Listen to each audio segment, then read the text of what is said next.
Labdien! Esmu Justīna Jurcika, un šis ir portāla TV3LV podcasts Veselīgas sarunas. Tajā ik pārnedēļ kopā ar Veselības centra apvienību un tās speciālistiem izzinām dažādas aktuālas tēmas, lai ik viens no mums varētu spērt savus soļus tuvāk savai veselībai. Lai arī septembra pirmajā pusē esam varējuši vēl baudīt tādu kā vasaru, rudens tomēr kā ierasts nāk līdzi ar dažādām sezonālajām saslimšanām. Tāpēc šodien parunāsim par to, kā izvairīties no rudens augstēšanās un vīrusu infekcijām, tostarp arī šķetināsim mītus un patiesību par elpceļu slimību ārstēšanu. Un, lai uzzinātu visu svarīgāko, šoreiz uz sarunu esmu aicinājusi Veselības centra apvienības otorinolarogu Oļegu Sokolovu Karī. Labdien! Sveika, Oļeg! Kā jums pašam ir ar to amatu izrunāšanu? Es mēģināju pirms epizodes vēl sadalīt pa zilbītēm, lai neapjuktu. Labdien! Mums te pirms pāris gadiem vispār bija nosaukums mainījies. Mēs tagad oficiāli esam otorinolaringologi. Man gan patīk. Mums tas vecais nosaukums otolaringologi bez tā rino, bet ir pasmagi, jā, ziniet, ka mums sevi jau sauc vai ik pa laikam vai nu pa degunārstu, vai pa kaklārstu, vai pa ausu ārstu.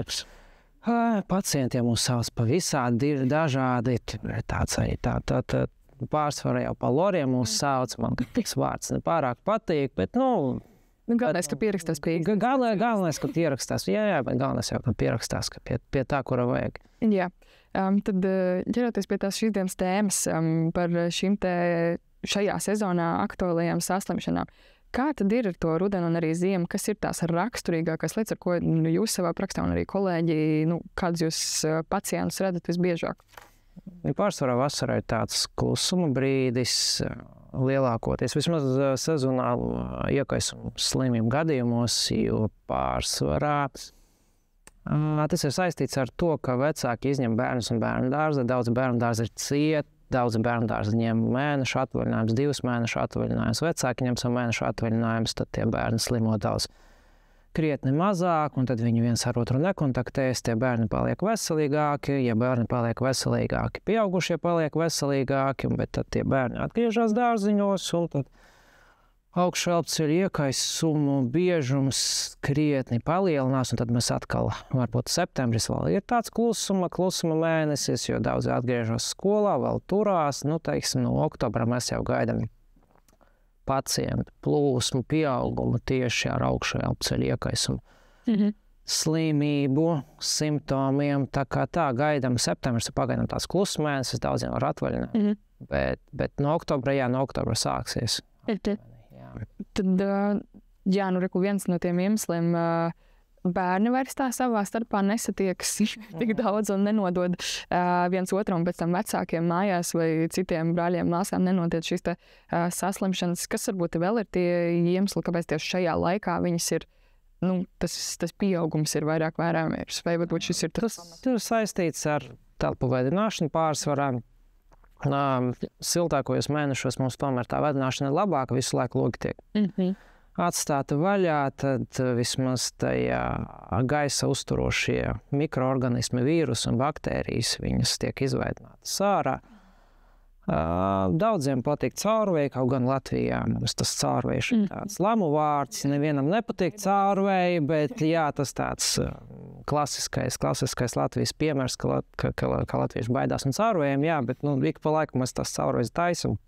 Un tad to mikroorganismu daudzums gaisa krietni mazinās, izmantojot caurvējus, bet pat vienkārši ne caurvējus, vienkārši attaisot logu vaļā, tad sākot no oktobra mēs tomēr tos logus taisam ciet, un ņemot vērā, ka mums arī tā siltuma pieslēgšana notiek pakāpeniski. Jā, es atceros, kad es vēl Pļauniekos dzīvoju, man liekas, ka mūsu mājas vienā ar otru zemes ielā dzīvoju, tajā zemes ielas mājā. Man liekas, ka mums bija tāda neformāls sacīkstes starp mājām, kurš vēlāk pieslēgs to apkuri. Jā, mums bija tādas izturības sacensības. Nevis loņošana, bet... Jā, tur man liekas, ka mani kaimiņi vienkārši viņi ar tādu lepnumu paziņoja un gaidīja, kad viņi mēs neslēgsim to apkuri, mēs nemaksāsim to apkuras rēķinu, mēs sēdēsim 3 zeķēs un 5.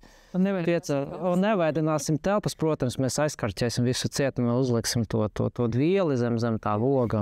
Tad neformāli, protams, neviens logus tagad netaisīs vaļā. Un, jā, tie vīrusi tad, ka viņi uzturās, neviens viņus ārā nevēdina, tad viņi, protams, uzturās telpā kaut kādu brīdi, ja viņi uzturās, tad cilvēkam ienākot telpā, kur tie vīrusi uzturās, ja tā imunitāte neiztur, tad viņš arī saslimst ar to iekaisumu slimību. Jā, tā telpa vēdināšana, diemžēl, mūsu laika apstākļos ir tāda, kāda viņi ir. Gribētos biežāk vēdināt, bet iekštelpa temperatūra jau to nevienmēr atļauj. Jā. Bet pietiek, es pieļauju, šeit kaut kādām, 5 minūtēm atvērt vismaz to logu, vai tur ir tā? Es pat nezinu, cik tur tam laikam ir nepieciešams, bet es teiktu, ka varbūt, ja izejot no telpas un ienākot telpā, ja tu jūti svaigumu, tad nozīmē, ka te vēdināšanai bija efekts. Atrodoties telpā iekšā, es teiktu, ka varbūt tas efektu tā baigi nejūtīs, bet ja tu izies ārā, ienāks atpakaļ iekšā, tu jūtīsi lielāku svaigumu, tad bija efekts. Ja tu izies ārā un ienāks iekšā, nekas nenotiks, nozīmē, ka tas slodziņš ir jāpatur bišķu ilgāk vai arī jāatver bišķu platāk. Protams, ar nosacījumu, kad mēs nesēdēsim 15 grādu augstumā. Jā, tad skolās šī varbūt varētu būt tā lieta, kas jāpatur prātā, ka starpbrīžos varbūt visi tomēr izējām ārā no klases, ļaujam izveidināt visu telpu un lai nākot atpakaļ stundu ir tas. Bet tas jau tāds sociāls jautājums. Labi, izdzīsim ārā mēs tos visus skolniekus koridorī, tad viņi apmainīsies ar vīrusiem koridorī. Tas ir viens otrs, labi, ko viņi tajā koridorī darīs. Tas ir otrs jautājums. Līdz ar to, skolas jau pirmkārt mums tagad ir siltināts praktiski visur, tā kā es domāju, ka tur tā vēdināšana notiek pastāvīgi. Es domāju, ka tie skolnieki arī mums tagad paši ir diezgan izglītoti un viņiem pašiem gribās tomēr uzturēties tāda labāk. Vēdinātā telpa viņa taisa vaļā. Tā kā jā, es domāju, ka ar skolām tik liela problēma nav. Ar skolām noteikti tik liela problēma nav. Skolas ventilētas ir labi un tur logi ir nomainīti un siltināti, skolas tiek vēdinātas. Bet mēs arī neredzam tik daudz, tā nav tik ļoti skolnieku problēma, cik tā ir bērndārznieku problēma. Bet tur jau ir komplekss jautājums par tiem bērndārzniekiem. Vēl līdz skolēniem un bērndārzniekiem tā konkrētāk tiksim par šīm dažādībām, šīm saslimšanām. Kādas tās var būt? Varbūt varam noraksturot nedaudz atsevišķi, skaidrs ir saaugstēšanās, bet bez tādas saaugstēšanās arī runājam par gripu, par COVID-19 arī šajā brīdī. Vai viņas viss ir vienādas, vai varbūt tomēr ir kaut kādas atšķirības, kā, Ziniet, kā ar tiem vīrusiem ir grūti. Ja mēs skatāmies tā statistiski kopumā, tad tik un tā 90, 80, 90% augšu elpošanas infekciju izraisa vīrusi, tik un tā statistiski. Problēma tāda, ka to vīrusu veidi kaut kā 400-500, un līdz ar to mēs, protams, mums arī nav nekā, mums ir atsevišķiem vīrusiem diagnostiskās iespējas, bet tas ir tā kā šaut no lielgabala pa mušu, un līdz ar to, lai atšķirtu piecdienīgais saslimšanai, kurš tieši vīrusa veids viņu izsauc, finansiāli, klīniski, medicīniski un jēdzīgi nav. Jā, protams, COVID-19 vēl aizvien ir pacienti pastāvīgi ar viņu slimo pat vasarā. Gripa, cik es saprotu, vēl nav SPKC vēl nav pasludinājis epidēmiju, bet gripas epidēmijas jau mums notiek katru gadu, sākot jau, kuru gadu pārsvarā jau sākās. Jā, man liekas, ka decembrī parasti SPKC paziņo to epidēmiju sākumu, parasti marta beigās, tad tas SPKC to epidēmiju pasludina pa beigušo. Ar gripu, paldies Dievam, mums ir vakcinācija, kas, protams, pasargā no smagām formām, bet, es saku, lielākoties, diemžēl, tie ir parastie deguna vīrusi, ka ir kaut 300-400 veidu. Viņiem visiem simptomi ir aptuveni vienādi, neskatoties to, ka to veidu ir 300, simptomātika viena un tā pati. Covidam bišķus cits simptomātika, Covids pats par sevi iet bišķu ilgāk par 3-4 dienām. gripa ir pavisam citi simptomi. Man liekas, gripas simptomi diezgan klasiski ar izteiktu nespēku, vājumu, kas gripai ļoti raksturīgs ir kaulu laušana, kas varbūt nav raksturīgi citiem vīrusiem. Drudzis ir lielāks, bet no visiem vīrusiem ir raksturīgs drudzis kā tāds. Daudzi pacienti varbūt kļūdaini uzskata to augsto temperatūru par bakteriālas infekcijas simptomi, kas varbūt nav īsti pareizi, jo virusainiem, virāliem ikēsumiem jau tā augsta temperatūra arī ir raksturīga pirmās 2-3 dienas. Tam pašam Covidam līdz ar to daudzi varbūt uzskatīt to augsto temperatūru par bakteriālas infekcijas pazīmi arī nav īsti pareizi.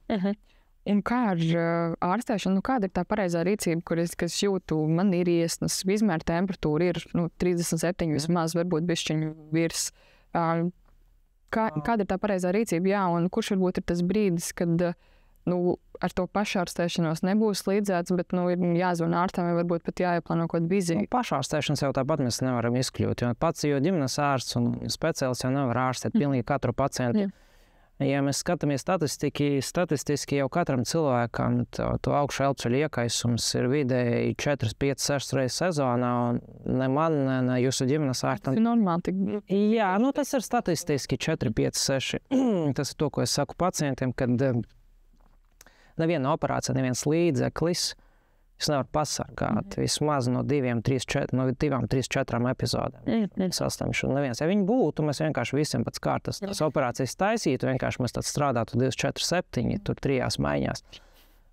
Satrenētu kādus 500 otolaringologus, tad mēs taisītu tās operācijas 3 maiņās, pilnīgi katram Latvijas iedzīvotājiem, cik tur 6, 7 gadu vecumā, tad tur mēs varētu atbrīvoties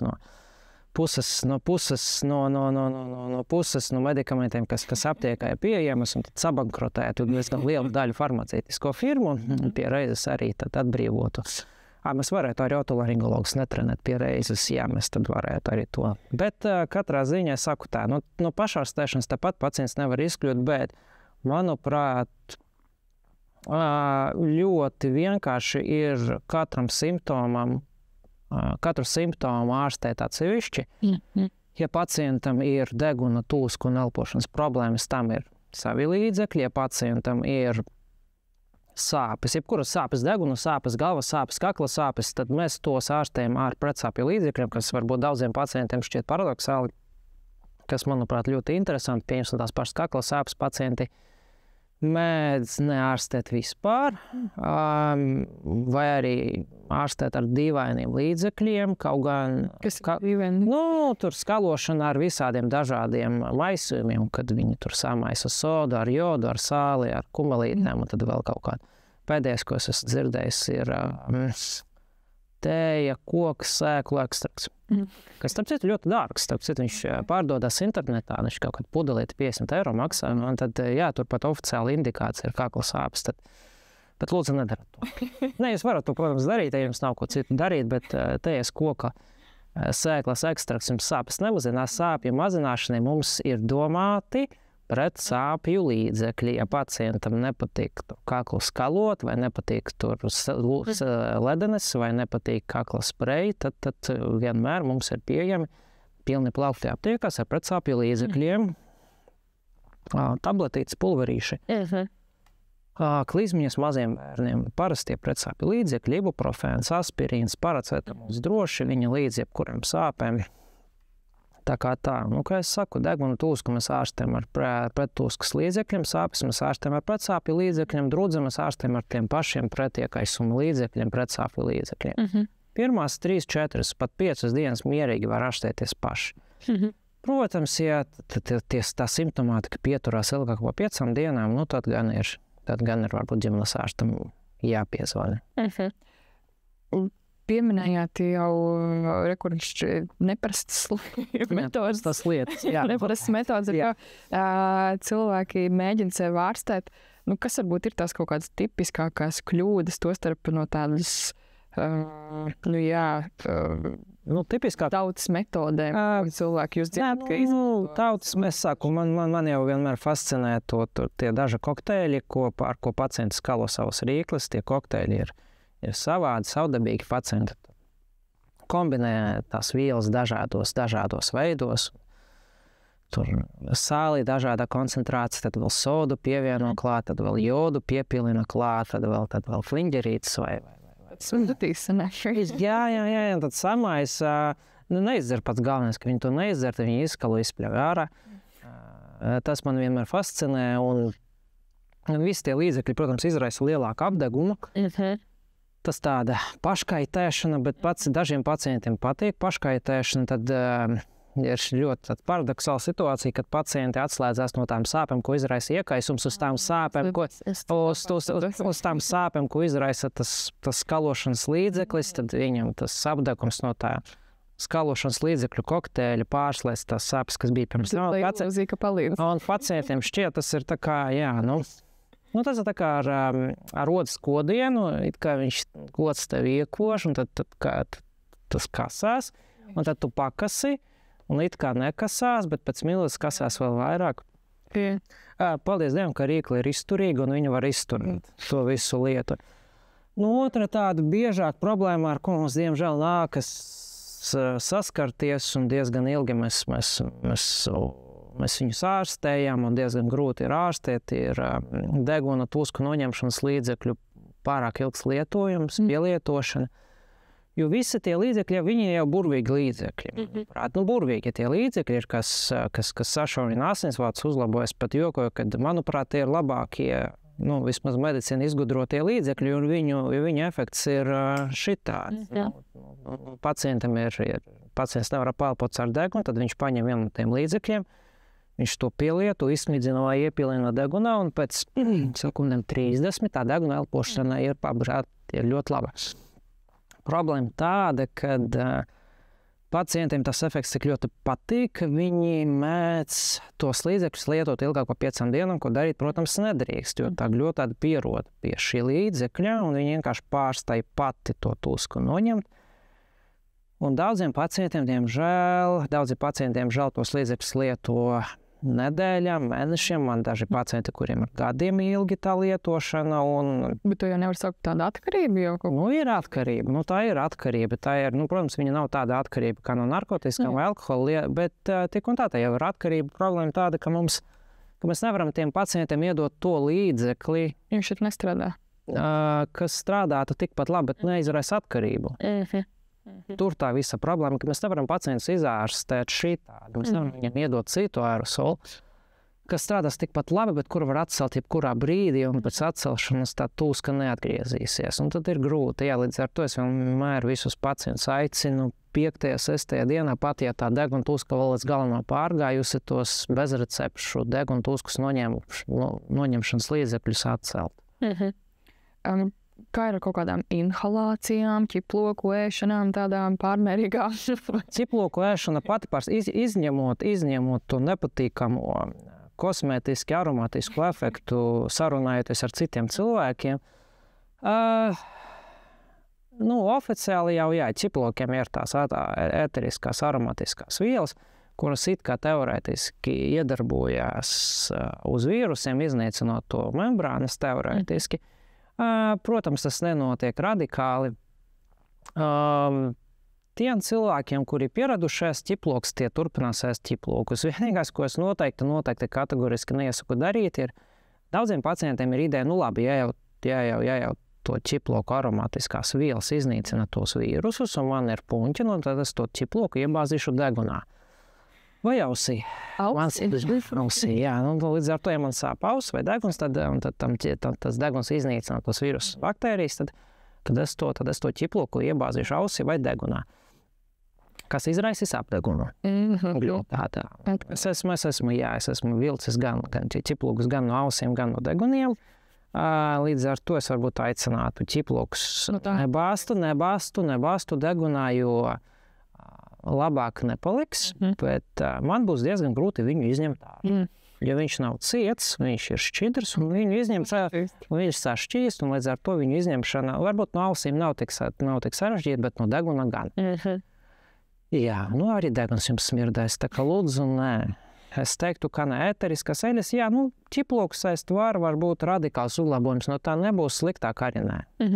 Es pieminēju tās inhalācijas. Es bērnībā kādreiz dzirdēju, tur ir skatliņa, jāelpo garaiņi. Ziniet, kā klīniskos pētījumos inhalāciju efektivitāte nav pierādīta. Es tā teikšu, zinātniski inhalācijas nav pierādīts. Izņemot gadījumus, kad mēs inhalējam medikamentus, mums ir virkne medikamentu, kurus mēs varam inhalēt. Tur pacienti, kuriem ir bronhiāla astma, viņi tos medikamentus inhalē caur nebulaizeru. Mums ir medikamenti, kas šķīdina gļotas, ko mēs varam inhalēt. Tātad ar ārstniecisko medikamentu, ar ārstniecisko līdzekli inhalācijām ir jēga.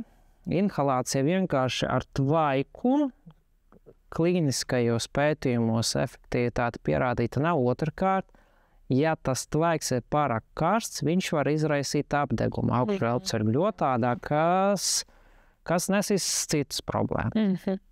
Līdz ar to pašas par sevi es pacientiem parasti inhalācijas nenozīmēju, izņemot, protams, tur astmātiķus, kuriem ir savi astmas līdzekļi, bet viņi arī bez manis inhalē viņus. Viņam nevajag mans nozīmējums, lai viņi tās inhalācijas lietotu. Bet, es saku, inhalācijas pašas par sevīm, tur kartupeļu tvaiku, elpošana, viņi izraisīs visticamāk, sliktākā gadījumā izraisīs apdegumu gļotādu, labākā gadījumā nenostrālās. Vēl, kas ir dzirdēts, piena ar medu vai tēja ar medu. Medus, pieļauju, ka medus ir galvenais atslēgvārds, kā ir ar tādu medus lietošanas augstēšanos. Pastiprināt medu lietošanas augstēšanas laika pacels cukuru līmeni asinis krietni. Tur ir pastiprināt medus uzņemšanu vispār pat par sevi, jo pacels. Varbūt es neesmu no tiem cilvēkiem, kas uzskata, ka medus cukurs ir nekaitīgs. Medus cukurs tiek un tā paliek cukurs. No tā, ka viņš ir medu, tas nenozīmē, ka cukura līmenis asinīs nepasīsies. Tur tam medum ir tāda jēga, ka viņš pārklāj rīkles gļotādu ar tādu aizsargslāni uz minūtēm 15, kamēr ar siekalām viņš netiks norīts. Līdz ar to tam 15 minūtēm jau tas medus nostrādās, bet varbūt. Uz kaut kādam 11 minūtēm, bet arī, ziniet, kā apēdīs konfekti, jebkuram cilvēkam būs atvieglojums kaut vai no serotonīna izdalīšanas. Tas cukuriņš tomēr īpaši ir. Konfekti tādi labāk. Jā, īpaši, bet cits jautājums, kad, ja bērnam nevar iebarot to medikamentu citādi, kā sajaucot viņu ar medu, tad droši.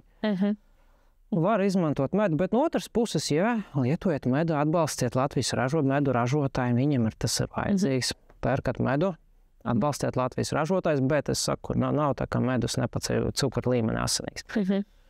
Tā kā, buļģa ar medu jau, var iestāties diezgan liels problēmas ar cukuru. Vai vēl kaut kādas neparastas metodas? Es, piemēram, no bērnības atceros, mēdz teikt, ka vajag kāpos lapas likt uz pēdām un zeķes pa virs vilkt, vai varbūt tās šņābju kronu kompreses uz krūtīm vai uz muguras jāsmērē. Es tādas lietas dzirdējis, ir kaut kas. Es jums teikšu, man jau arī pašam bija liktas šņābju kompreses, tad, kad bija maziņša temperatūra. Es teikšu tā, ka, manuprāt, paracetamols nostrādā labāk nekā šņābju kompreses. Manuprāt, vismaz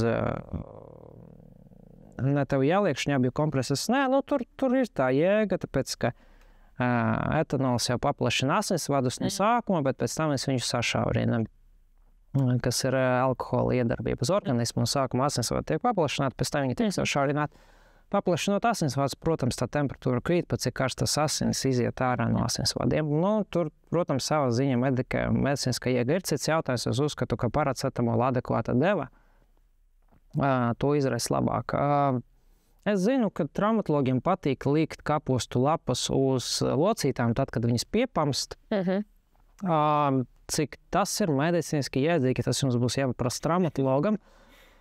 Bet, to es esmu dzirdējis, kad kapostu lapas vaigo tur tā domas dalās. Viena saka, ka tur ir jābūt tādam vecam kapostu lapam, cits saka, ka tur ir jābūt obligāti svaigu kapostu lapam. Es tā arī nesapratu, tas strādā cilvēkam. Jā, un tad viņas ir jāpiesiev uz lakti, un tad tās celītes, tad viņš tas ceļ iekaisums pārējie. Es neesmu lielākais tautas metodu piekritējis saviem pacientiem, arī viņus tā izteikti neiesaku. Labāk tad aiziet uz aptieku un pakonsultēties tur. Manuprāt, mediju ārstnieciskiem līdzekļiem iedarbība ir ātrāka un efekts ir labāks. Arī pie tādām saslimšanām, man šķiet, šis ir klasiskais jautājums, ar ko ārsti dažādās intervijās sarunās saskarās, proti par antibiotikām. Bieži vien ir cilvēkiem bijuši kaut kāda cita saslimšana, kur ir kaut kāda līdzīga simptomātika, tas pats, drudzes, piemēram, augsta temperatūra, un kaut kāds iekaisums, respektīvi, ir bijis. Un tas iekaisums ir ārstēts ar antibiotikām, kuras ir speciāli izrakstīts tieši šai saslimšanai konkrētajai, un tad ir kaut kas, palikusi viena plāksnīte pāri, un tad šķiet, man pagājušā reizē pie līdzīgas simptomātikas piekaisuma palīdzēja, un palietošu tagad antibiotikas, bet nekonsultēšos ar ārstu. Tā drīkst darīt vispār. Nē, tā, protams, nedrīkst darīt. Tur ar tām antibiotikām problēma tāda, ka cilvēki uzskata, ka antibiotikas sāpes noņem. Tur tā problēma ir, ka antibiotikas sāpes lielākoties nenoņem. Tas jau tiešām ir izrunāts jautājums par to lietu. Mēs pat nediskutējam. Tur nav lielāka, tur nav baigi jau par ko diskutēt. Man liekas, ka mums ir vienots uzskats par to visu jautājumu, ka antibiotikas ir specifiski medikamenti, kas ir domāti bakteriālām infekcijām, un, kā es atkārtošos, no visiem augšu elpošanas iekaisumiem bakteriālas infekcijas aizņem 15%. Līdz ar to, ja mēs paņemsim 10 cilvēkus ar augšu elpošanas iekaisumiem, vienam būs bakteriāla infekcija, un viņam būs nepieciešamas antibiotikas, pārējiem 9 nē. Diemžēl antibiotikas sāpes nenoņem, tas ir 2, treškārt. Diemžēl ir tā, ka tai deve ir jābūt pielāgotai svaram, un tai deve ir jābūt arī tam antibiotika lietošanas ilgumam. Viņam ir noteikts ilgums, lai tas antibiotikas iedarbotos, un pats galvenais neizraisītu rezistenci. Jo tā rezistence ir tas, pret ko mēs cīnāmies, jo, diemžēl ir, kad pēdējo varbūt 20-30 gadu laikā neviena jauna antibiotika nav izgudrota, un pret esošam antibiotikam tā rēka rezistence lēni aug, un mēs esam varbūt pēc kādiem 20, 30, mums infektologi bāžās, vai mums vispār paliks kāda no 20. gadsimta sākuma izgudrotām antibiotikam, kura vēl aizvien ir jūtīga. Un es saku, diemžēl pēdējo 30 gadu laikā neviena jauna, plaši lietota antibiotika grupa nav diemžēl izgudrota. Mēs lietojam vēl tās 20. gadsimta sākuma izgudrotās antibiotikas. Bet es varu saprast pacientus, kādēļ viņi to lieto, jo viņam ir jāatvesaļojas ātrāk. Viņam jāiet uz darbu ir ātrāk, un ja ir zāle, kas pātrina atvesaļošanos par vairākām dienām, tad, protams, ka viņi lietos to zāli. Un pacients jau neinteresē ne rezistence, ne antibiotiku izgudrošana, ne multirezistentās baktērijas. Un pacientus abstrakti varbūt tas viņus tā relatīvi interesē, bet uz doto brīdi tas viņam nav aktuāli. Jo gada atskaita ir jānodot pirmdienu. Paši saprotiet. Tā ir. Minējāt, ka šīs 4, 5, 6 reizes gadā saslim, tas ir ok, tas ir normāli. Un tomēr mēs daudz arī ikdienā runājam par tādu imunitātes stiprināšanu. Kas ir varbūt tie galvenie profilakses pasākumi vai kādi pasākumi, kas var palīdzēt stiprināt imunitāti un tostarp, vai arī tur ir kāda nozīme, piemēram, vitamīnu un ostrobagātinātāju lietošanu, tādu vispārīgi nesaucot varbūt. Zinātniski oficiāli pierādīts ir vairākas lietas, kas stiprina imunitāti. Viens ir regulāras mērenas fiziskās slodzes, bet tur atslēga vārds ir mērenas. Līdz ar to es katru aicinātu mēreni fiziski tomēr kaut kādu slodzi sev dotu. Sākt ar vismaz banālāku pastaigu pirms gulētiešanas, nordisko soļošanu, braukšanu ar riteni vai iešanu uz kreiceliņu, nelielu skriešanu pa mežu. Cits jautājums, ka daži pacienti, vismaz ko es esmu pamanījis, kad grib nodarboties ar ūdīšanu, bet viņi negrib nodarboties ar ūdīšanu pakāpeniski, viņi vēlās nodarboties ar ūdīšanu šitādi.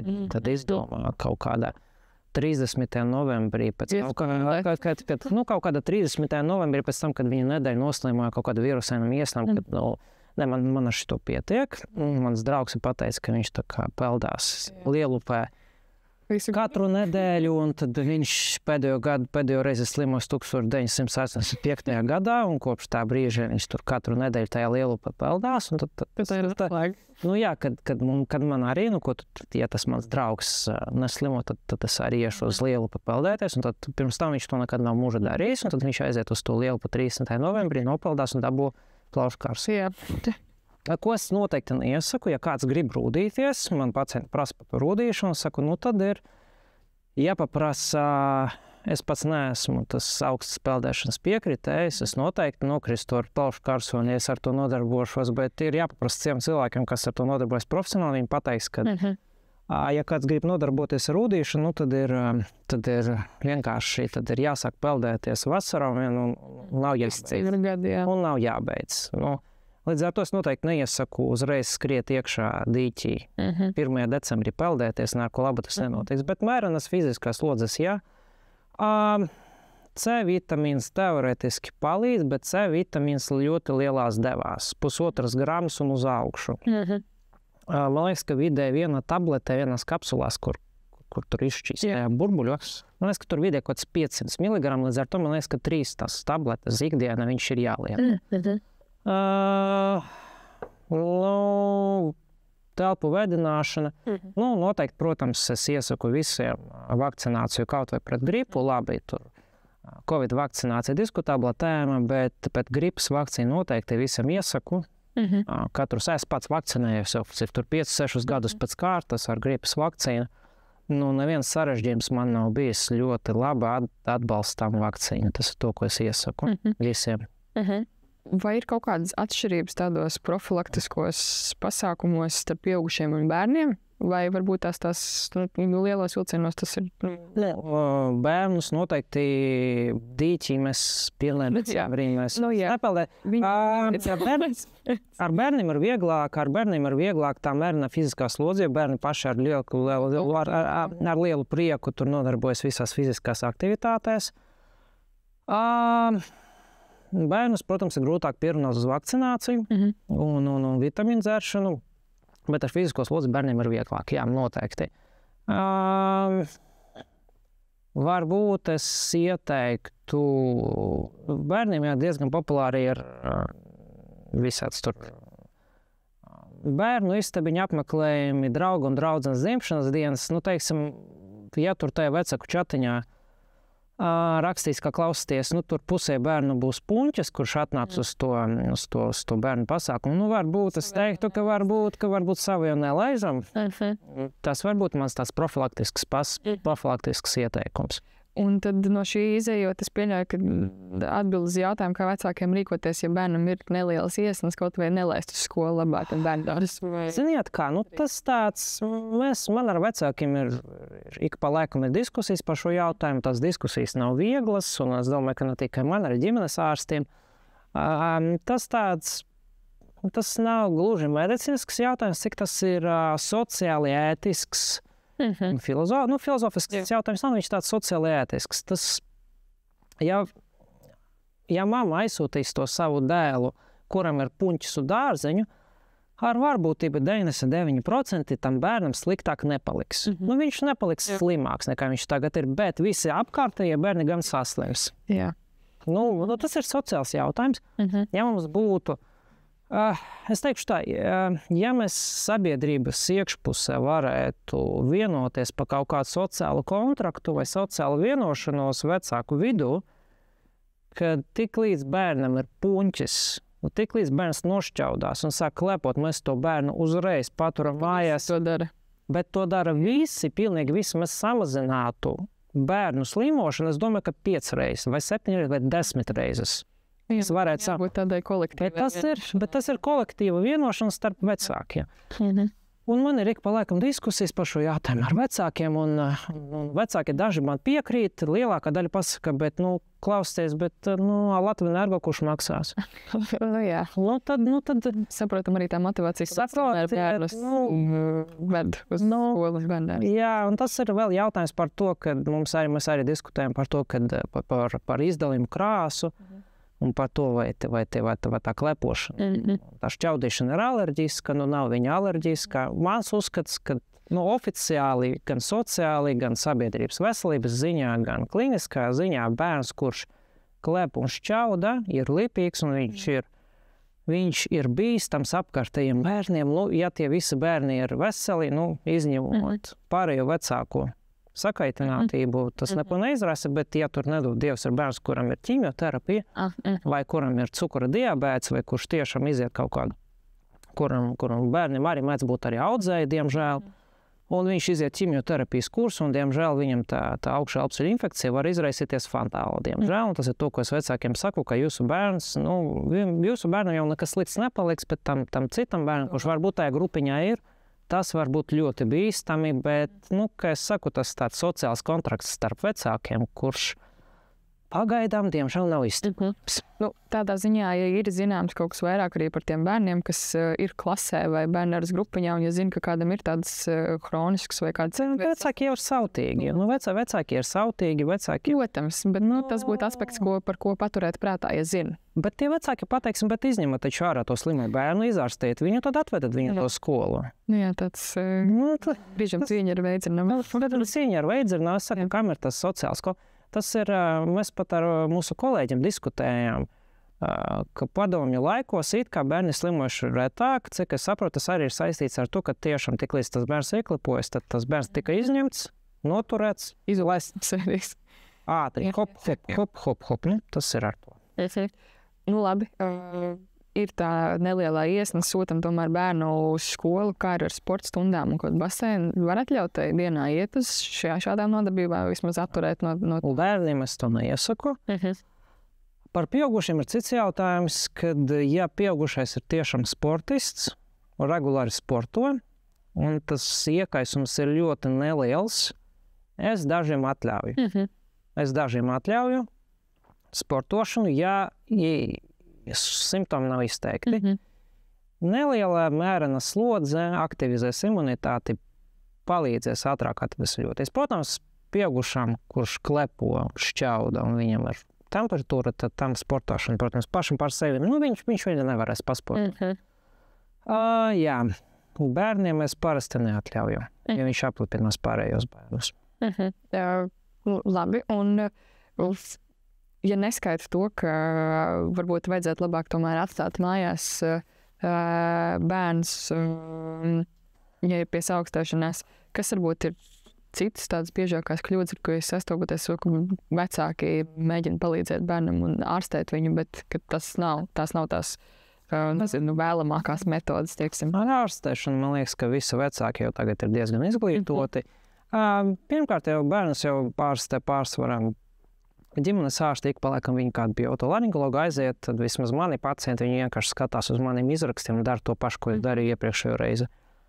Ja bērns saslims ar to pašu, mums ik pa laikam tagad notiek arī ar to bērnu ģērbšanu, pārmērīgu ģērbšanu, nepietiekošu ģērbšanu.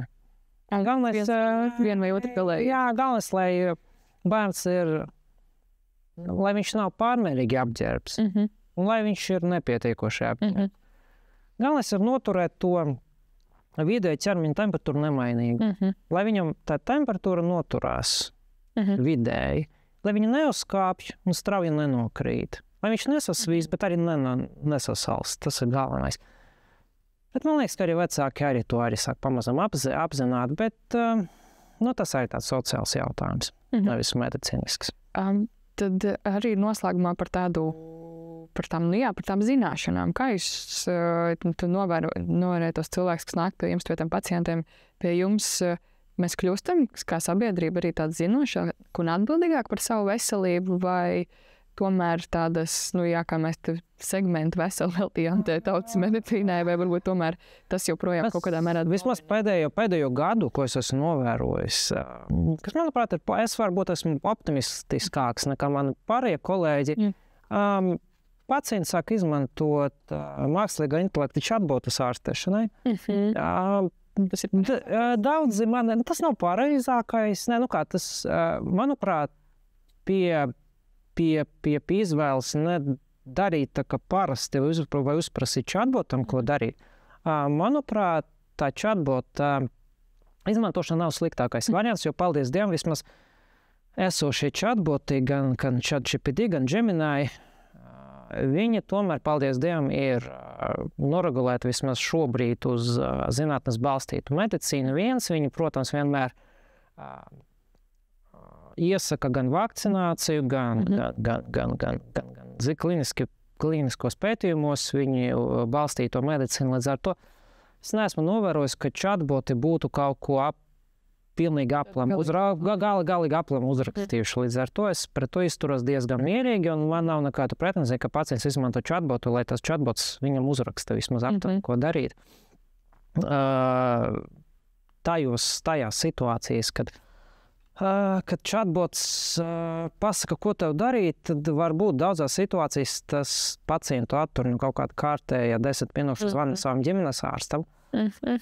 Un tas chatbots ļoti bieži arī palīdz tam pacientam. Kaut vai man pašam, man tur vienu naktī es piecelies, un man žaglis uznāca, un 5 minūtes es nevarēju pāriet, ko es zvanīšu savam ģimenes ārstam, ko man darīt. Es nezinu, ko darīt, ja es žagoju 10 minūtes.